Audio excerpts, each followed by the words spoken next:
Okay, yeah, thank you guys so much for coming. We have some sign up or sign in sheets back there.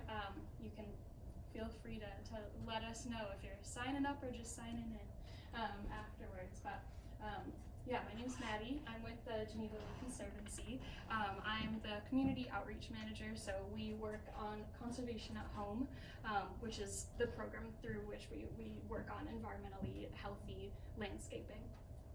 So I'm going to give a little bit about the context of Conservation at Home, why we do what we do. I'll talk about our checklist, kind of what we look for when we talk about ecologically healthy landscaping. But first I'll give you just a brief overview of the program. No worries. So Conservation at Home, like we said, is a program where you can learn how to garden more ecologically healthy. So part of it is an education process, so we can go to a homeowner's house who's still learning about native plants and all that, and kind of help them learn more about that process. And then we also do certification. So this is our wonderful Conservation at Home sign. If we visit a yard that demonstrates ecological health, then we're able to certify it and give it the sign and show that there's a lot of conservation value on that property. So that's the gist of this program. I like to start with this slide because I feel like we can't talk about caring for the environment without talking about what our environment does for us. So we all know, especially over the past, almost 2 years now, a year and a half, that being outside helps us cope with stress, it makes us happy, it helps us deal with anxiety and kind of even improves our cognitive functioning. So being around nature is incredibly important for people, and building kind of those natural landscapes is something that's really significant to us. And you would hope with that there would be more of a trend of people wanting to care for the environment that means so much to us. But I would say that unfortunately we do tend to see more of that kind of trend towards development, as we all know. I really like this quote because it acknowledges that fact, but it also talks about some other hopeful things. So I'll read it and then I'll talk about what I like about it. So the health of ecosystems on which we and all other species depend is deteriorating more rapidly than ever. It is not too late to make a difference, but only if we start now at every level from local to global. Through transformative change, nature can still be conserved, restored, and used sustainably. So I like this first because, it does, acknowledge the fact that with so much development, we are obviously compromising some of our more natural landscapes. But the first thing that I like is that, it's not too late. There's that glimmer of hope. There's the fact that we can still do something about it. And I really like, secondly, that it acknowledges this every level from local to global. I think we hear a lot about kind of, big initiatives or, UN treaties, that kind of thing. But there's so much that can be done on the local level to improve our landscapes and better care for our ecosystems.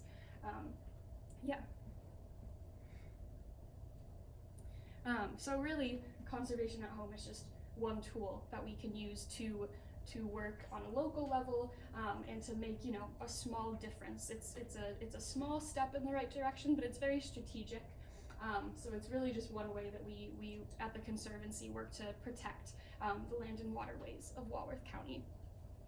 And the reason that we brought Conservation at Home to Walworth County, it's obviously important nationwide, but Walworth County specifically, it's incredibly significant here because more than 90% of land in Walworth County, is privately owned. So it's a very large amount of land, as we all know. And at the Conservancy, our mission is to protect and restore, our county's land and waterways, and to, really enhance those landscapes. And so if 90% of those landscapes are privately owned, how do we reach the homeowners that own those lands? So this is just the recap of our mission, and adopting Conservation at Home and bringing it to Wisconsin was the main way that we saw kind of the opportunity to continue our mission and to kind of reach people where they're at and reach the land where it's actually at as well. So that's the context of the program. What we actually do, it's mainly environmental education that is kind of the biggest aspect of the program. So, we work with homeowners to help them identify invasive species and learn how they can get rid of those and continue to manage them. We help people understand how they can better manage stormwater runoff and reduce the rainwater runoff on their own properties, which is something that, really we know impacts lake health. And then the biggest part is, of course, planting native. We're able to help homeowners understand why that's important, how you can get started, what plants you should even look at, and how to find natives, because it can be really hard to find natives at times. So this is all done through our site visits. We visit homeowners. Yeah, that's Kathleen. That's Kathleen there. We visit homeowners, we go to their properties, we take a tour of their yard, and they're just, as much or as little of their property as they want us to look at. And we are able to evaluate it based on its ecological health. We're able to, give any advice on things that they have questions about, things that we see that maybe they don't know are invasive, but that we'd like them to, to tackle. And just kind of generally, we're able to have a nice open discussion on what gardening in their yard in an ecologically healthy way would look like. So I keep saying ecological health. I know when I first started working for the Conservancy, that term was not something that was super clear. So I like to kind of break that down a little bit. And the way that we break that down is in our checklist. So we know the context of the program, we know that it's done through these site visits, but what we actually look for at these site visits are these 6 things. So of course, number 1 is native vegetation. We also have stormwater management, yard management, wildlife habitat, phosphorus and chloride reduction, and then light pollution and dark skies. So I'll talk a little bit about each of these things. So I like to focus a lot on native vegetation first. So Doug Tallamy, this is a quote from him, he calls this idea of replacing suburban yards, getting rid of your lawn, and putting in more native plants, more native wildflowers and trees, and just generally plants. He refers to that as a homegrown national park. And I think it's really significant that you can have something that's almost just as ecologically diverse, biologically diverse, just right in your backyard. You can really cultivate that space. I think that's really special and something that not a lot of people realize. So native vegetation, I'll take, again, another minute with this slide. Everyone loves the plants. So natives are so important to grow. We recently actually had Doug Tallamy at one of our events, so I'll try not to channel him too much and jump too much into his speech. But natives are incredibly significant. The insects and pollinators that have been feeding on native plants have adapted over millennia to eat just the genetic makeup of those specific plants. So when you have a cultivar or something that is, once was strictly native, but now has kind of been cultivated to be something different, that doesn't quite have the same genetic makeup. And that can really adversely affect those populations of insects and pollinators, and that impacts our food web as well. So these are some great natives that you can plant. These 2 middle ones, goldenrod and asters, are some of my favorites. I like to include those because those are really great late blooming plants. So we hear a lot about, the black-eyed Susan, not so much about the butterfly milkweed, but these 2 on the ends are more kind of summer blooming plants, and you hear a lot about the summer blooms and the spring blooms. But in September, October, the pollinators still kind of, they need a snack right before they're about to leave, right before they're about to migrate. And so the goldenrod and the asters are great sources for them to be able to make that journey and continue to thrive. And for anyone who is really new to native plantings, I just wanted to define what native plants are. So native plants are plants that naturally grew in certain geographic locations prior to European colonization.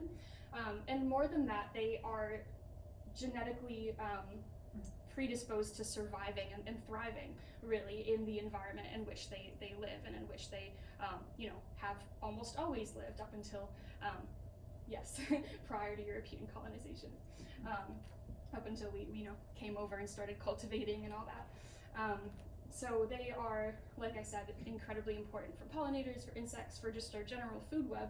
And I really like this quote by Alan Hagen on the bottom. Of course, there's the insect pollinator side, but there's also the side that they're just so much more sustainable and environmentally friendly than other plants.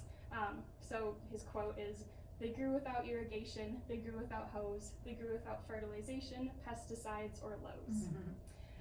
So native plants need a lot less. They are a lot less high maintenance than other plants. They really don't need that fertilizer. They don't really need to be watered as much, unless they're originally kind of being put into the ground at first. Besides that, they tend to take care of themselves. That's obviously not a one size fits all. But anything that requires kind of less intervention tends to be more environmentally friendly. And so on the last slide, I had those fall blooming plants. On the left here, columbine and mayapple are two of my favorite spring blooms. Common milkweed we know is the host plant for monarch butterflies. Everyone loves monarchs. And on the last side, we had butterfly milkweed as well. So that's just another milkweed. And then everyone loves bee balm as well. It has that name for a very, very good reason. Bees love it. So I have a question. Yeah. Do deer any of those plants? Sorry, what's that? No, deer. Oh, I know deer don't like bee balm as much. Oh, really? They also don't eat milkweed, I believe. Milkweed is actually, the whole plant is poisonous. So monarchs are the only ones that can feed off of it. That's why it's really important for them, and why monarchs don't really have predators. Because Okay, the only reason I asked because I have a thoroughfare for deer at my driveway, and they eat the flowers. Yeah. So I'm looking for flowers that they don't eat. Yeah, no, and that's great to hear, because we get a lot of homeowners that say, this is great, but which are the deer resistant ones? And actually, Kathleen sent me just the other week a list of plants that are neat and tidy, that are more controlled, and that kind of have that nice maintained look, and that are also deer resistant. So that's. And you found the deer resistant ones. Oh, you're right, I did. Yeah. Well, I'd already done that work for someone else, so I just thought I'd put it in there. But you're right, yeah. But yeah, that's something that a lot of people talk about, and so we have that as a resource on hand. And I'll have my email at the end, so you can get my contact info, and I'll send it to you. Yeah. We have a lot of wild columbine. It comes back every year. You have to do a thing, Yeah. Remember in the fall, I've got all these dead stems and all that, so I'm trying to clean them off. But are you supposed to get rid of the stems? In the fall, or just leave them? They're kind of funky looking now. Yeah, I'll defer to Kathleen on this one. She's Yeah, the well, expert. They're in all the other plants. They're just kind of plant themselves everywhere. They say you're supposed to leave 18 inches of growth, because other things spend the winter in those dead stalks they burrow in, so then, So you're not supposed to clean them birds off. like the seeds. Huh? And the birds like the seeds. Right, Mhm. right. Because they get kind of dead looking not like this time of year, fall. Yeah, but that's, you can leave other things with stems. I don't think columbine by itself is that important. Right. And we have a lot of milkweed. Yeah.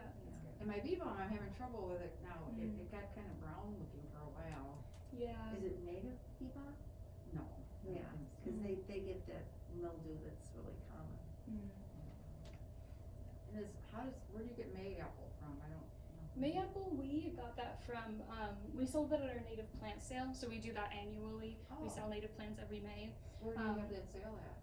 It's at our office in Fontana. It's based out of there. Okay. Or no, excuse me, we didn't sell them at the plant sale, but we planted them for Earth Day the month before. But we got them from Agricole.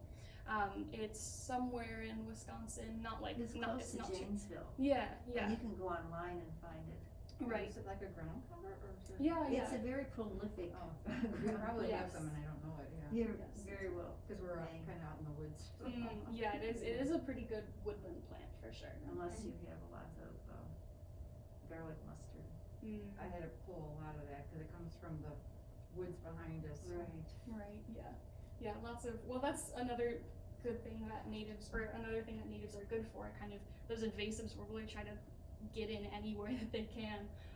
So having like a ground cover is a really good way to keep those out for sure. Okay, so that's all the native stuff, which is obviously the favorite. And this other stuff I'll just kind of brush through. It's definitely very important, but I know that the heart of this program lies with the native plants. And that's what everyone, really, really enjoys. It's the gateway into conservation at home. So stormwater management, those are things like putting in a rain garden. This is our office in Fontana, if anyone's not familiar with it. That's a rain garden that we installed.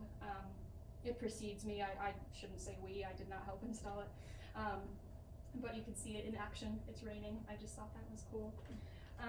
And then we have resources on how you can build your own rain garden. We have resources on, we have lists of plants that do really well in a rain garden.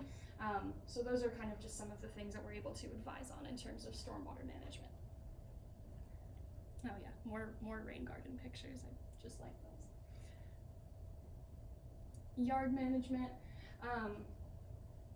This one doesn't need to be talked about as much, but it is really important because the way that you manage your yard, if you put in all these native plants and then you apply pesticides, you're bringing those insects in and then you're just kind of spraying them. I don't think that that's something that people really do a ton, but that's just an example of, the way that you manage your yard should be just as ecologically healthy, or should enhance the kind of techniques and the practices that you've already worked so hard to implement. So if you plant a bunch of natives, you want to make sure that you're taking care of that space in a way that's going to help those insects and those pollinators, and that will kind of let those species thrive in your yard. So that's something like composting. Obviously don't do that. That's someone spraying pesticide. We talk about using a really minimal amount of fertilizer or herbicide. Something like using a mulching mower, or really using leaf mulch, anything that's not wood chips, and then having some kind of path or access way in your garden so that, like I said, if invasive species start coming up, you're able to get to those and pull them out, so that they're not taking over an area that you can't access. Wildlife habitat. This one is also very important, but I would say that the best wildlife habitat that we can have is native plants. But everyone loves a bird bath, a bird feeder, a bird house, that kind of thing. And these things are really significant to people, and also to migrating birds at times. So we like to put that on there, as long as the maintenance and the cleaning of those materials is also there as well.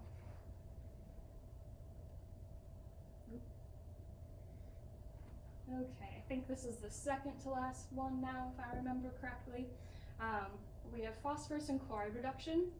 So almost all, I believe, parts of Walworth County are in a watershed, whether it be Lake Como, Delavan Lake, Geneva Lake. So knowing how to reduce phosphorus and chloride pollution is really important. So phosphorus and chloride are two chemicals which in excess are really big lake polluters. So this would be an example of how, this is the byproduct of kind of chloride pollution. Water softener is something that creates a lot of chloride, or emits a lot of chloride. So one thing that we talk about with this is that if you have a water softener at home, you can actually turn it off of automatic and set it to regenerate on usage, so that it doesn't keep cycling through and emitting more and more chloride, because it will do that, and then it eventually will find its way into the lake. So anything that can lessen that is wonderful. We know water softener is very, very important, especially I have a well at home, so it's very important, but being able to set it to regenerate on usage is much better. And then on the right, if you have a landscaping company, making sure that you know where their lawn waste is going. I haven't seen this specifically, but I've heard that at times, either homeowners or landscape companies maybe throw leaf waste into the water, which is something that we definitely want to avoid, because as they decay, leaf waste or any kind of lawn clippings emit a lot of phosphorus. So in terms of keeping the lake healthy and preventing that pollution, that's really important. And phosphorus specifically has a really visual indicator of pollution. So phosphorus pollution results in these toxic algal blooms. So that's these 3 kind of green murky photos that you have there. It is not safe to swim in. Unfortunately, it is not safe for the wildlife that lives in there. You don't want your pets drinking that. So that's the kind of thing where, you know, any step you can take to, you know, keep kind of lawn waste out of the water. You know, if you have a detergent or, you know, a fertilizer that you think might have phosphorus, because a lot of them do, not watering your lawn for a week after that can really help reduce some of that runoff as well. And then on the bottom right there, road salt is another thing that contains a lot of chloride. So kind of scooping that back up whenever you know it's been absorbed into the ice, and you know done its thing. You don't actually need more road salt or de-icer than is actually absorbed, so you can scoop it back up and save it for next year to prevent that again from running off of those impervious surfaces and getting into the waterways. And our last point on our checklist is light pollution and dark skies. I think I gave the example of the native plants and pesticides earlier, and the native plants and light pollution is another really great example. So if you have all of these native plants and you start bringing lightning bugs, for example, to your yards, I don't know what lightning bugs eat specifically, but if you know that species starts coming to your yard and you have all these outside lights and they stay on all night long, then that's going to affect that population, that species, in an adverse way. So lightning bugs specifically actually have really been dwindling. Their populations have been dwindling over the past few decades. A lot of bugs, like lightning bugs, depend on darkness for their nesting and their mating patterns. So when there is a lot of light that's emitted back up to the sky, or blue light especially, really draws certain bugs in, or really kind of is displayed in a different way than a yellow light. Those things can be really detrimental to the survival of that species. So anything that has a light that looks more like that, both in terms of like the shape of it, like that sconce shape, and the yellow light rather than like this blue blob on the side there. But that's light pollution. And that's pretty much our whole checklist. I just want to reiterate that the program Conservation at Home is all about educating, it's all about evaluating, and it's all about engaging with homeowners who want to start somewhere, or who have done a really great job of planting native and who want to be certified. And if you're listening to this and it sounds like very overwhelming, just remember that we can start however big, however small you want. If you just want to talk about native plants during a site visit, we're more than happy to do that. If you want to go through and do the whole thing and look at certification, we're thrilled to do that as well. We recognize that this can take a lot of work, and it can take, our volunteers have been doing this for decades. And it's a constant project. So anywhere that anyone wants to start, we're so happy to help them and to provide some resources and guidance in that process. So that is all that I have. That's my contact info, and I have cards too if anyone wanted me to send them any of our resources. I do have those on hand. So feel free to let me know. But yeah, thank you all so much again for coming.